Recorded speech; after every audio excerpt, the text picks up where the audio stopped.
오늘 하나님 말씀은 창세기 25장 28절부터 34절까지 있는 말씀 함께 보시겠습니다. 창세기 25장 28절부터 34절까지 있는 말씀입니다.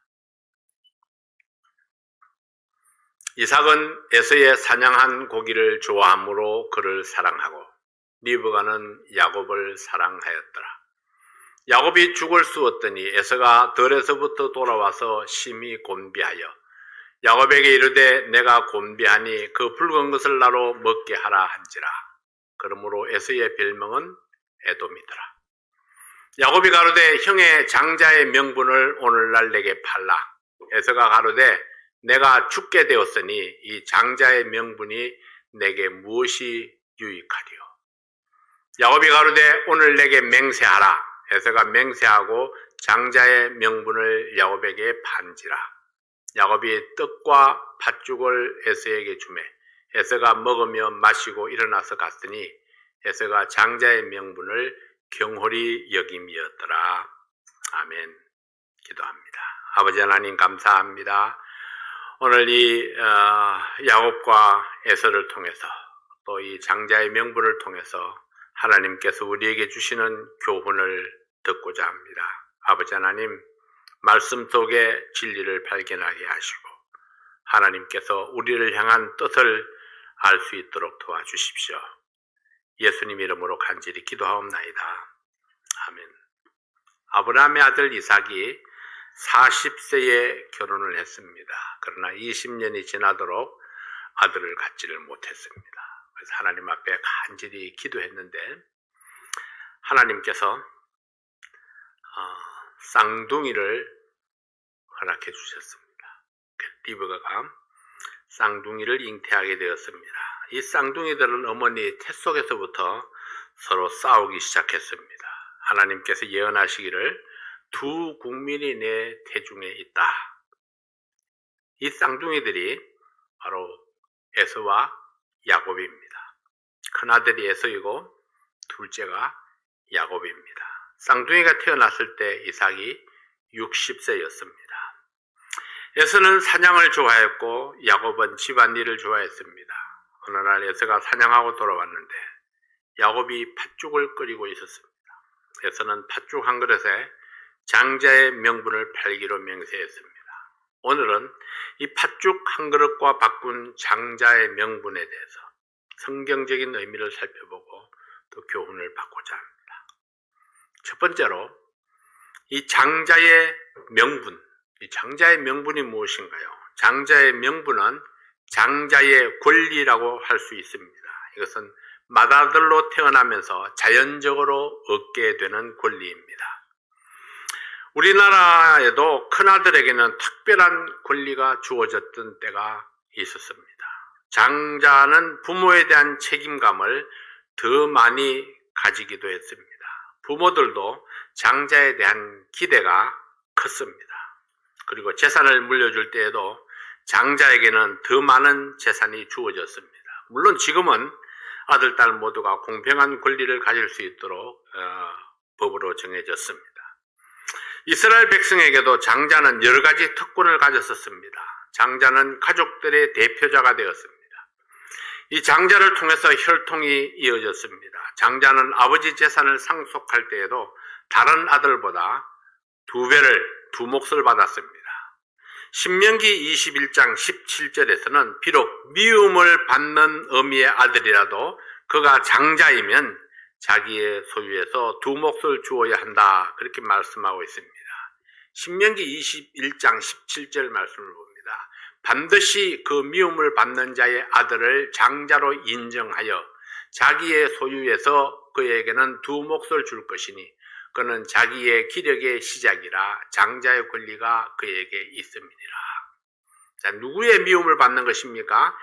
아버지의 미움을 받는 아들이라도 그가 장자이면은 그 장자를 인정해서 자기의 소유에서 두 몫을 줘야 된다.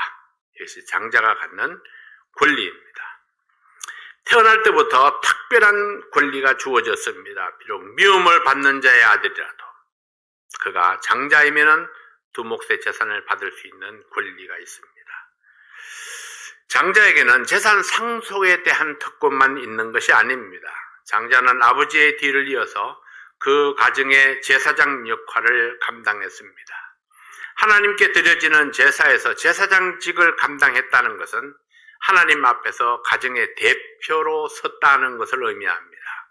하나님께서도 그를 가정의 대표로 인정했고 그를 통해서 복을 주셨습니다. 그러므로 이스라엘 백성의 장자의 축복이라는 것은 하나님 앞에서 특별한 의미가 있습니다. 이러한 장자의 권리에 대한 생각이 에서와 야곱은 서로 달랐습니다. 에서는 장자이면서도 장자의 명분을 가볍게 여겼고 야곱은 장자가 아니었지만은 장자의 명분을 사모했습니다. 에서는 익숙한 사냥꾼이었습니다. 아버지 이삭은 에서가 사냥한 고기를 좋아하므로 에서를 사랑하였다고 기록하고 있습니다. 어느 날 에서가 사냥을 나갔다가 돌아와서 죽을 쓰고 있는 야곱을 만났습니다. 그리고 야곱이 만든 팥죽 한 그릇과 자신의 장자의 명분을 바꾸게 됩니다. 성경은 에서가 팥죽 한 그릇에 자신의 장자권을 판 이유에 대해서 이렇게 말씀하고 있습니다. 창세기 25장 34절 말씀에 야곱이 떡과 팥죽을 에서에게 주매 에서가 먹으며 마시고 일어나서 갔으니 에서가 장자의 명분을 경홀히 여김이었더라. 자, 에서가 장자의 명분을 경홀히 여김이었더라. 무엇이 더 중요하고 무엇이 더 가치 있는가? 이것을 아는 것이 삶의 지혜입니다. 이런 면에서 에서는 삶의 지혜가 없었다, 부족했다, 그렇게 볼 수가 있겠죠. 에서는 장자의 명분이 왜 그렇게 중요한가에 대해서 별로 그렇게 관심이 없었습니다. 어쩌면은 육신적인 욕구가 그 장자의 명분에 대한 미래에 대한 것보다도 더 앞서서 그랬는지도 모릅니다. 배가 고프면 얼마나 고팠을까요? 죽을 만큼 고팠을 수도 있겠죠.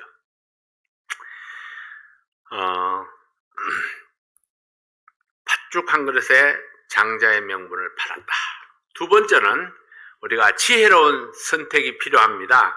에서가 팥죽 한 그릇에 장자의 명분을 팔았습니다. 철없는 아이들의 장난 같은 일입니다. 그러나 장난으로 치부하기에는 너무나 중요한 일입니다.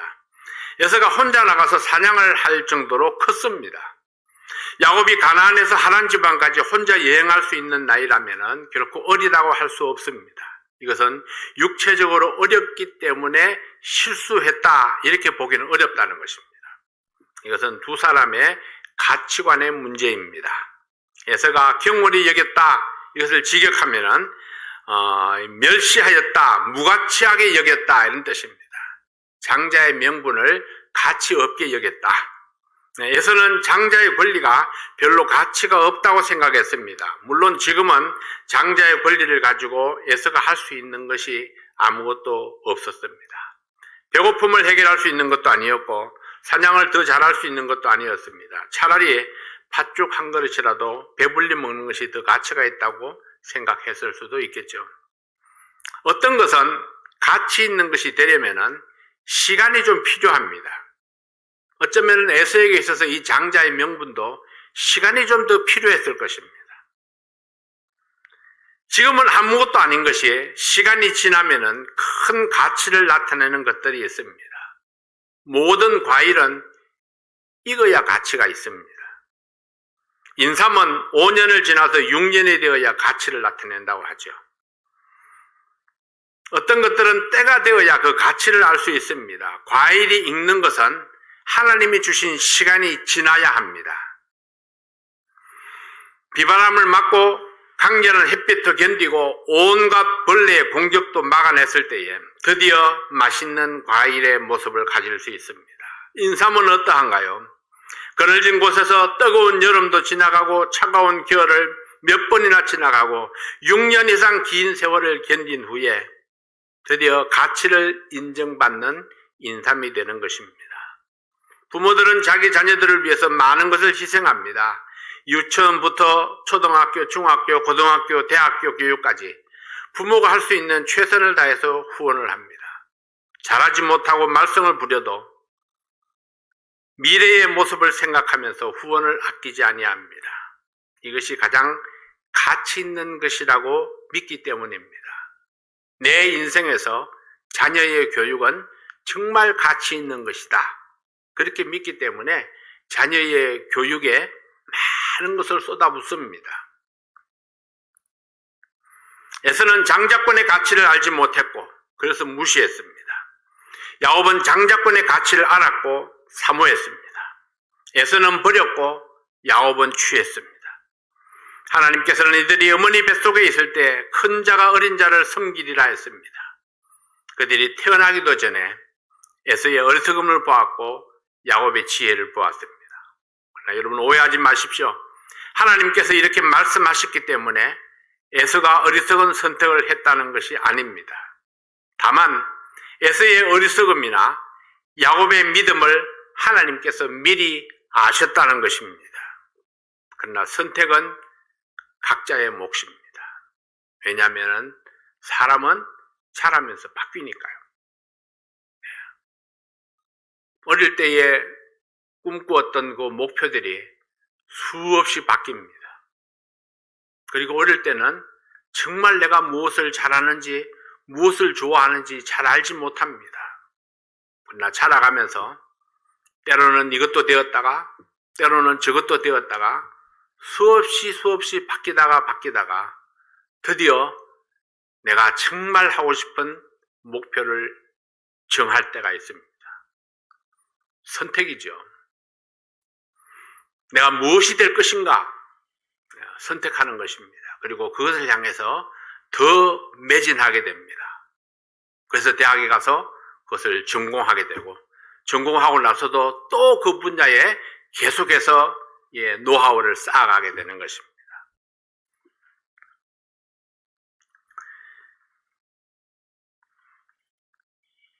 무엇이 지혜로운 선택인가? 나의 선택이 지혜로운 선택이 되었을 때에 그때 내가 원하는 것을 어느 날 이룰 수가 있습니다. 에서는 육신을 위해서 먹는 것을 선택했고 야곱은 하나님이 주시는 장자의 특권을 선택했습니다. 가치 있는 것을 위해서 투자하면 언젠가는 반드시 그 가치를 나타내게 됩니다.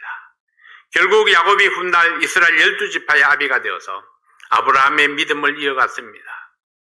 어떤 선택은 자손들에게까지 그 영향을 미치게 됩니다. 육신을 위한 선택인가 영혼을 위한 믿음의 선택인가 우리 앞에 끊임없이 다가오는 선택들 앞에 나는 어떤 선택을 하고 있는가? 오늘의 지혜로운 선택이 여러분의 자손들에게 큰 축복으로 돌아오게 될 것입니다. 세 번째로 하나님의 축복을 바라보라 하는 것입니다. 야곱이 에서에게 장자의 명분을 팔라고 했을 때 에서의 대답이 무엇이었습니까? 25장 32절 말씀에 보면은 에서가 가로되 내가 죽게 되었으니 이 장자의 명분이 내게 무엇이 유익하리요? 이 말씀이 무엇을 의미하고 있습니까? 에서는 지금 눈앞에 벌어진 그 환경에 자기의 마음을 다 빼앗겨버리고 말았습니다. 배가 고파서 죽게 되었다고 말합니다. 자기의 상황은 실제보다 더 나쁘게 평가했습니다. 그리고 하나님의 축복은 무가치하게 만들어버렸습니다. 지금 당장의 배고픔으로 인해서 하나님이 예비하신 미래를 바라보지 못했습니다. 에서는 지금 당장 죽게 되었다고 말하고 있습니다. 에서의 이 말은 얼마나 과장되고 잘못된 것인가요? 팥죽 한 그릇 먹지 않았다고 해서 결코 죽지 않습니다. 그리고 이삭의 집이 그렇게 가난하지 않습니다. 집에 들어가면 먹을 수 있는 음식이 충분히 있었을 것입니다. 그뿐만 아니라 에서는 익숙한 사냥꾼이라 했습니다. 그가 익숙한 사냥꾼이라면 어떤 경우에도 자기의 먹을 것을 해결할 수 있는 능력이 그에게 있었습니다. 다만 배고파서 죽게 되었다는 것은 그가 육신의 소욕에 얼마나 약한 존재였는가를 말해줍니다. 장자의 명분을 무익하게 말하는 것은 영적으로 얼마나 무지했는가를 말해주는 것입니다. 하나님에 대한 무지입니다. 하나님의 축복을 믿지 못하는 불신앙입니다. 그는 내 손으로 잡은 짐승이 믿음이었고 내 입으로 들어가는 음식이 가장 큰 가치라고 생각했습니다. 장자권은 하나님께서 주신 것입니다. 장자권은 하나님의 축복입니다. 장자권은 내 가정을 하나님 앞에 세울 수 있는 권리이고 책임입니다.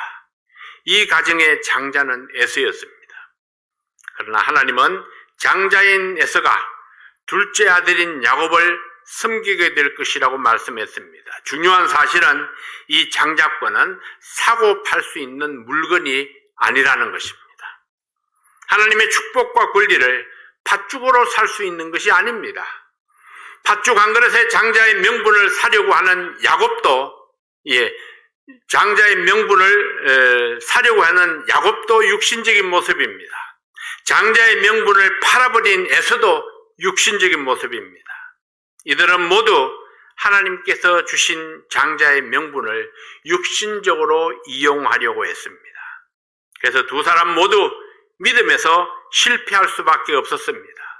팥죽 한 그릇에 자신을 팔아버린 에서는 붉은 것을 뜻하는 에돔이라는 별명을 얻게 됩니다. 이 일로 해서 에서의 마음속에 야곱을 미워하는 마음이 썬뿌리를 내렸습니다. 그 후에 에서는 20년 동안이나 야곱을 향한 분노를 가지고 살았습니다. 여러분, 20년 동안이나 누군가를 미워하며 분노하며 살았다는 것은 고통입니다.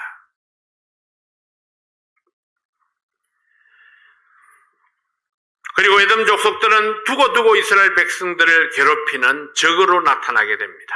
누군가를 미워한다는 것, 이미 하나님의 징계 속에, 징벌 속에 있는 것입니다.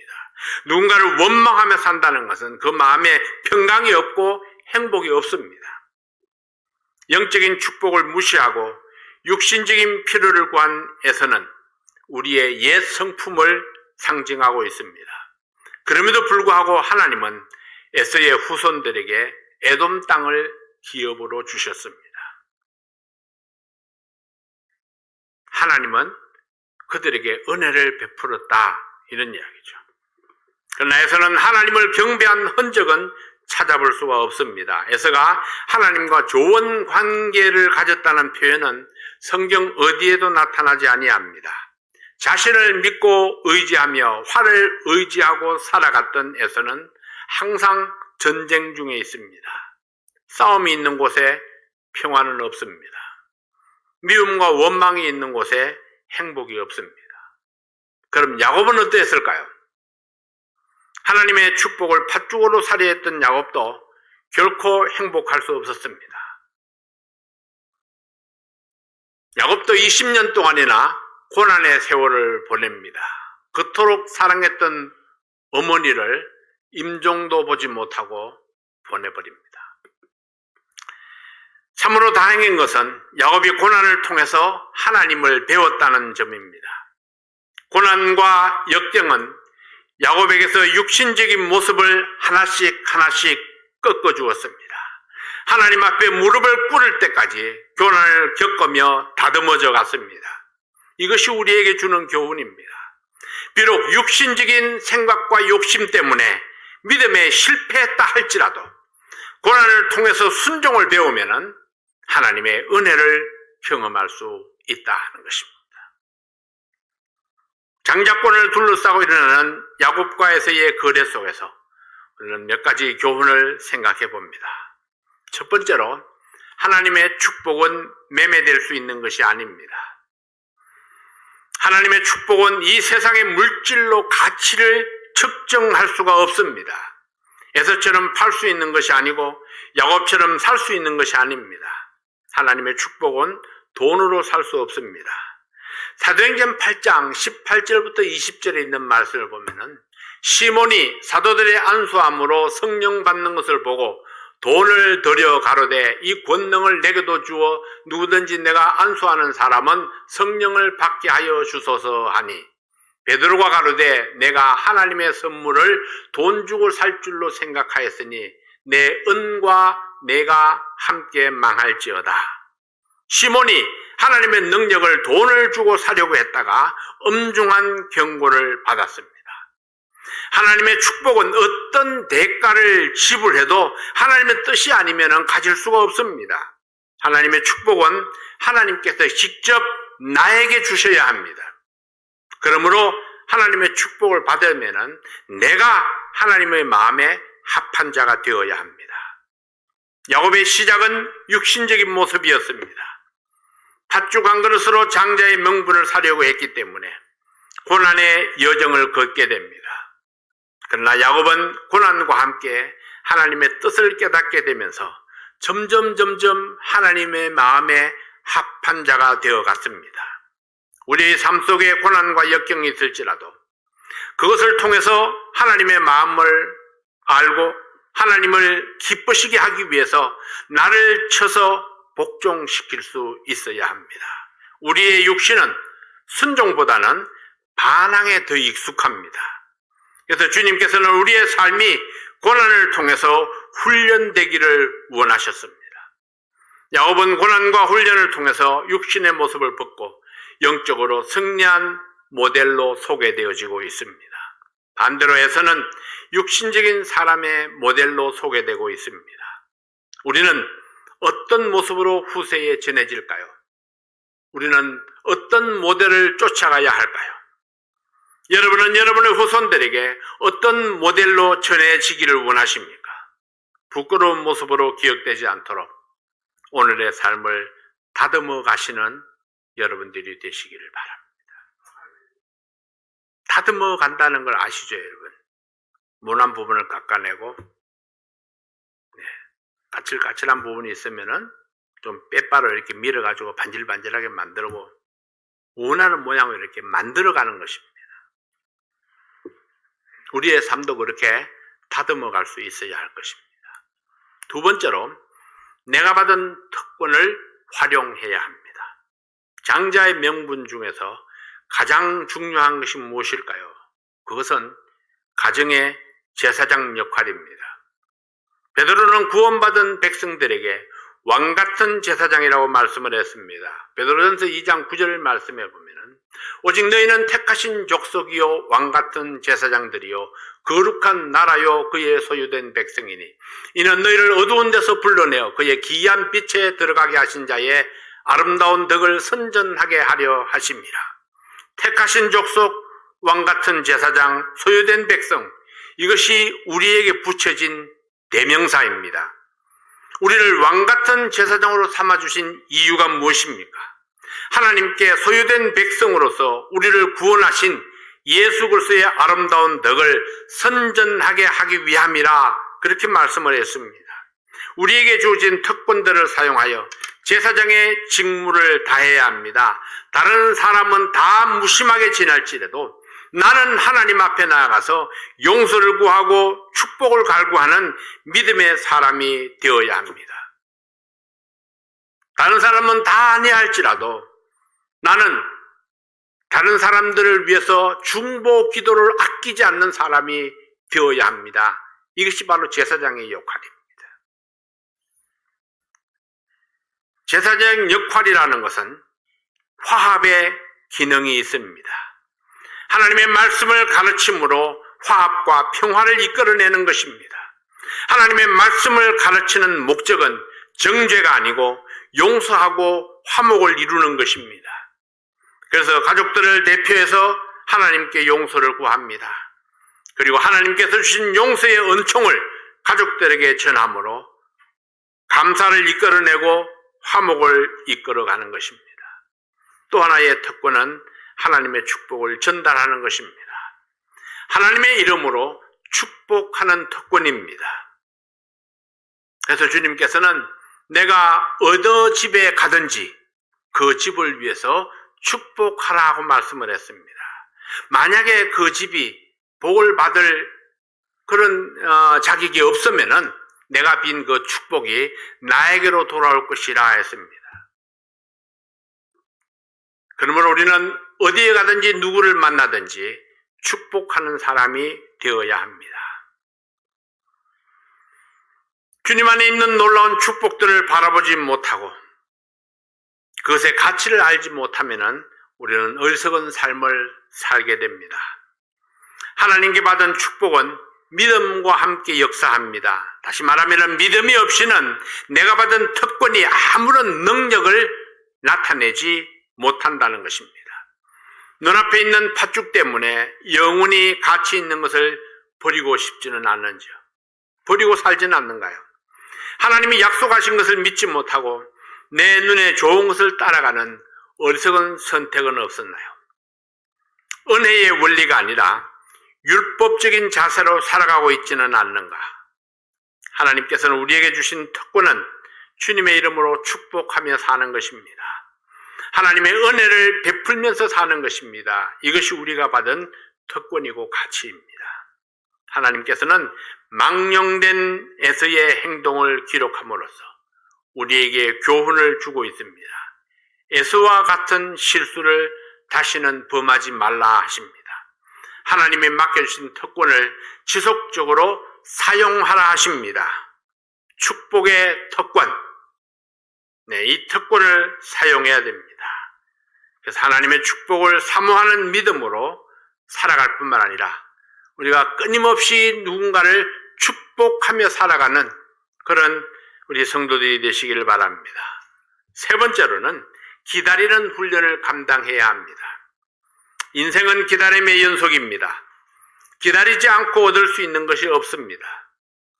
아기는 젖줄 때를 기다리고 아이들이 자라가면서 더 큰 미래를 기다립니다. 학생들은 졸업을 기다리고 취업을 기다리고 새로운 가정을 기다립니다. 더 나은 미래를 기다리고 더 풍성한 내일을 기다립니다. 어느덧 하나님께 갈 그날을 기다리고 천국을 사모합니다. 이처럼 끊임없이 기다리다가 내 일생이 지나갑니다. 모든 일에는 때가 있습니다. 믿음으로 사는 사람들은 하나님의 때가 될 때까지 기다려야 합니다. 비록 야곱에게 장자의 명분을 약속했다 할지라도 하나님의 때가 될 때까지 기다렸어야 합니다. 내 마음대로 시간을 앞당길 수 없기 때문입니다. 내일이라는 미래는 전적으로 하나님의 권한 속에 있습니다. 내일이 어떻게 될지 알지 못하지만은 하나님께서 하나님의 뜻을 따라 열어주실 때까지 우리는 기다려야 합니다. 아브라함은 이삭을 주실 때까지 25년을 기도하면서 기다렸습니다. 물론 조급해서 실수를 했고 그래서 그 대가를 지불했지만은 하나님이 정하신 때가 되어서야 이삭을 주셨습니다. 내가 조급하게 서두른다고 해서 하나님이 그 기간을 앞당겨 주시지 않는다는 것입니다. 이삭도 에서와 야곱을 얻기 위해서 20년을 기다렸습니다. 우리의 인생은 기다림의 연속입니다. 하나님의 때가 되어서 하나님의 계획을 이루실 때까지 기다리는 훈련을 해야 합니다. 하나님께서는 태중에서부터 야곱을 선택했다고 말씀하셨습니다. 로마서 9장 10절부터 14절까지 있는 말씀을 함께 보시겠습니다. 이뿐 아니라 또한 리브가가 우리 조상 이삭 한 사람으로 말미암아 잉태하였는데 그 자식들이 아직 나지도 아니하고 무슨 선이나 악을 행하지 아니한 때에 택하심을 따라되는 하나님의 뜻이 행위로 말미암지 않고 오직 부르시는 이에게로 말미암아 서게 하려 하사 리브가에게 이르시되 큰 자가 어린 자를 섬기리라 하셨나니 기록된 바 내가 야곱은 사랑하고 에서는 미워하였다 하심과 같으니라. 그런데 우리가 무슨 말하리요? 하나님께 불의가 있느뇨? 그럴 수 없느니라. 에서와 야곱이 한 사람 이삭으로 말미암아 잉태되었지만은 하나님께서 아직 태중에 있을 때에 에서가 야곱을 숨기게 될 것이라고 말씀하셨습니다.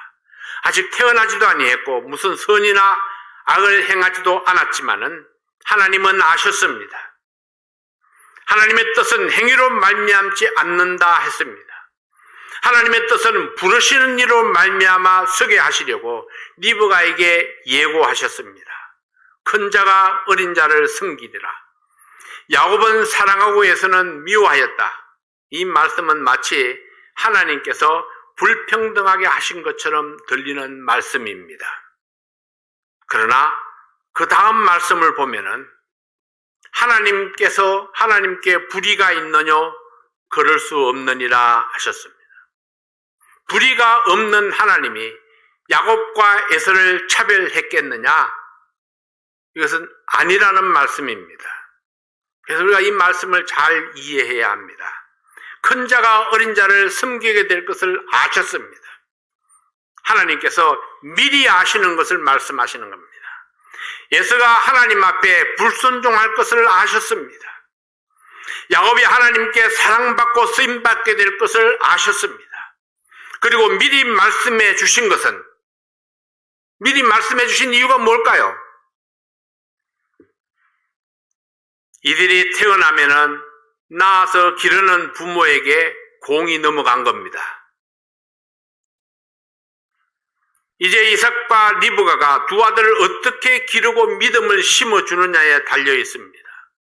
하나님은 예고해 주셨지만은 이삭은 에서를 사랑하고 리브가는 야곱을 사랑했습니다.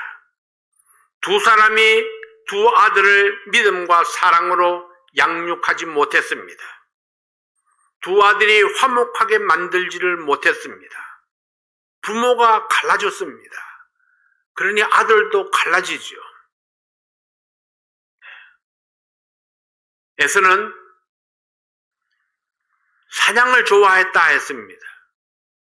사냥을 좋아했다는 것은요, 성격이 그렇게 바뀌어져 가는 것입니다.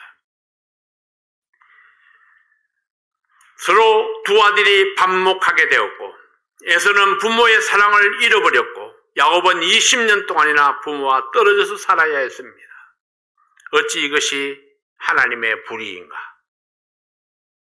하나님이 예고해 주셨다면은, 그 예고의 말씀을 믿었더라면은 이삭과 리브가는 아들들의 교육에 좀 더 신중했어야 합니다.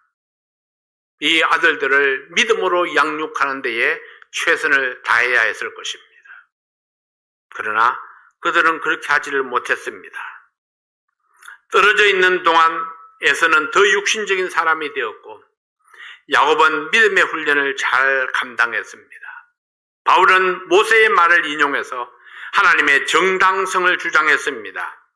로마서 9장 15절 말씀에 보면은 모세에게 이르시되 내가 긍휼히 여길 자를 긍휼히 여기고 불쌍히 여길 자를 불쌍히 여기리라 하셨으니, 긍휼히 여길 자를 긍휼히 여기고 불쌍히 여길 자를 불쌍히 여기시는 하나님이셨습니다. 그래서 하나님의 성품입니다. 긍휼히 여길 자를 긍휼히 여기고 불쌍히 여길 자를 불쌍히 여기시는 하나님. 에서의 믿음이 하나님의 긍휼을 받지 못했습니다. 야곱의 믿음은 하나님의 긍휼을 받았습니다. 이것은 에서는 믿음으로 훈련을 받지 못했고 야곱은 믿음으로 훈련을 잘 감당했기 때문에 결국 하나님께서 예고하신 그대로 믿음의 조상이 될 수 있었다는 결론입니다. 야곱과 에서는 둘 다 육신적인 사람이었습니다. 에서는 영적인 것을 경시하는 불신앙의 사람이었습니다. 야곱은 형을 속이고 아버지를 속이는 잔머리를 써는 사람이었습니다. 두 사람 다 육신적이었죠. 다만 에서는 여전히 육신적인 그리스도인으로 살아갔지만 야곱은 하나님을 찾았고 기도하면서 하나님의 도우심을 구했습니다. 야곱의 믿음과 소원에 따라 하나님은 야곱에게 나타나셨고 응답해 주셨습니다. 야곱의 행위는 속이는 자로 나타났고 속임을 당하면서 살았지만은 하나님을 바라는 그의 신앙을 끝까지 지켰기 때문에 그는 하나님의 축복을 받을 수 있었습니다. 우리의 삶에 고난이 오고 어려운 일들이 겹친다 할지라도 하나님의 축복을 바라보면서 지혜로운 선택을 해야 합니다. 내가 받은 축복을 기억함으로 감사하고 내게 주신 특권들을 활용해서 하나님의 뜻을 이루어 가야 합니다. 내게 고난이 올 때에, 역경이 올 때에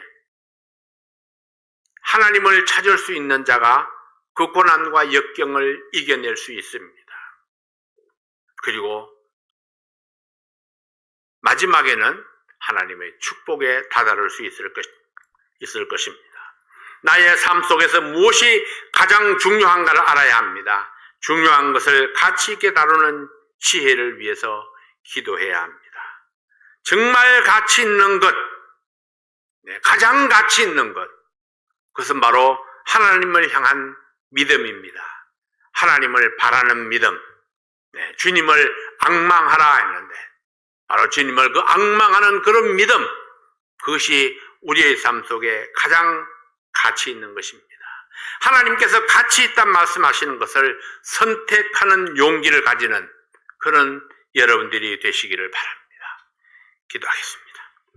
아버지 하나님, 하나님의 은혜와 사랑을 감사합니다. 우리의 삶 속에 끊임없는 선택이 주어지고 또 고난의 연속이고 또 기다림의 연속이지만은 그럴 때마다 하나님 앞에 지혜를 구하며 하나님의 뜻을 따라 행하는 그런 저희들 되게 도와주시옵소서. 가치 있는 것을 가치 있게 다룰 줄 아는 그런 지혜가 있게 도와주십시오. 하나님께서 가장 가치 있다고 말씀하시는 그것을 항상 선택할 수 있는 결단과 용기를 허락해 주시옵소서. 아버지 하나님,